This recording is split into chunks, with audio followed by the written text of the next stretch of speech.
Okay, so the question back here was struggling with 10 and 12. So this question here is pretty much identical to question 12. Actually, this one here. So it's example 14.3e, consequences of a 10% increase in the payment size. So in this question, 2.5 years ago, the Simpsons borrowed $90,000 secured by a mortgage against the home they purchased at the time. So the $90,000 is the value of the mortgage. That's the present value. So I'll point, I didn't write it out myself, so we'll just kind of point to it as we go. So 90,000 is the present value.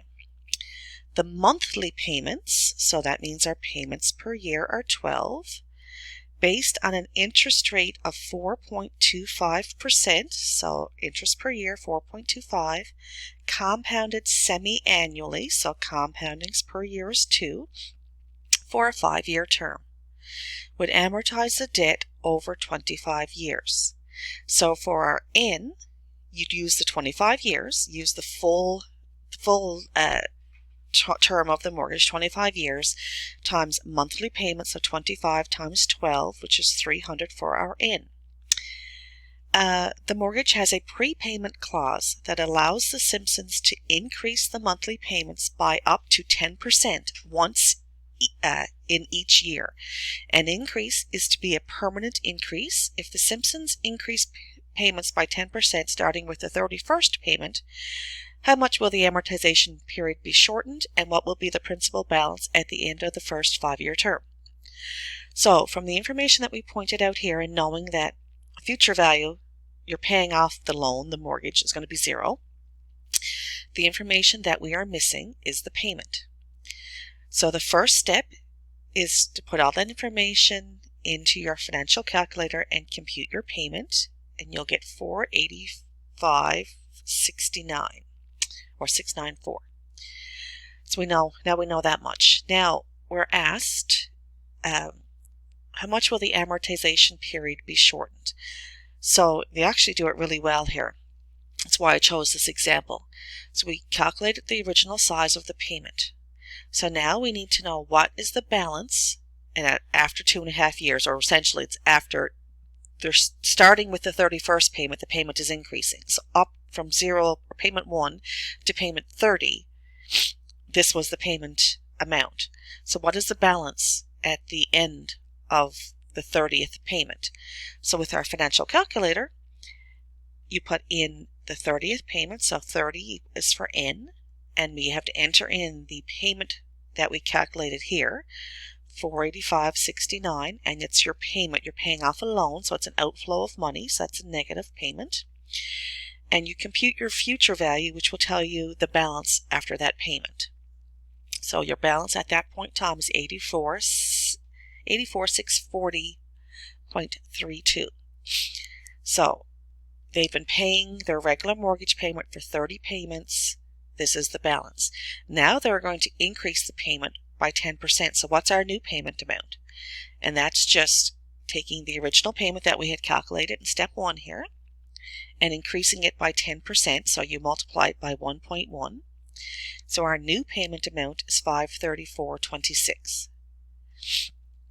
Now we're trying to determine how much will the amortization period be shortened. So now we need to kind of figure out, so now that they're paying a larger payment amount, how many payments do we need now to pay off the loan? Because it was first based on the payment amount was determined because it was over 25 years. But obviously if we're paying more, it's going to be paid off quicker now. So given our new payment amount, so we enter the new payment in, and we know the current balance right before they started increasing their payments, which was here. So with the balance that we have starting with the new increased payment and with the increased payment, how many payments now is it going to require to finish paying off the loan? So you calculate your N and you get 231.797. So 232 more payments. So to pay off the loan now don't forget it's 232 additional payments, but you already made 230 before you increased your payment. So your 232 remaining payments plus the 30 that you already made before you increased the payment by 10%. So 262 payments, which is one payment a month, so 262 months. So it was originally would have taken 300 payments or 300 months. Now, because of your new increased payment, it's going to be 262 months. So that works out to a difference of 38 months or 3 years, 2 months. So by increasing your payment by 10%, we've shortened the amortization period by this amount. Now, what will be the principal balance at the end of the first 5-year term? Well, the first 5-year term, we know the principal balance was 84,640.32. That was after 2.5 years, so 30 payments, but we now need to go a step further and another 30 payments, which would be another 2.5 years. So we have to go in now and on your calculator, so n equals 30, so an additional 30 payments. What is your future value? And again, because we're doing it on the calculator, you only have to change the values that are different. So everything from here that's already in there is still valid. The only thing is now we're looking, because we already have the balance that we were starting with at the end of that 2.5 years of the first, after the first original payments, we have the new payment amount in there. So now we're just saying, okay, now if I make 30 more payments, what's the value? And that's the value at the end of the 5 years.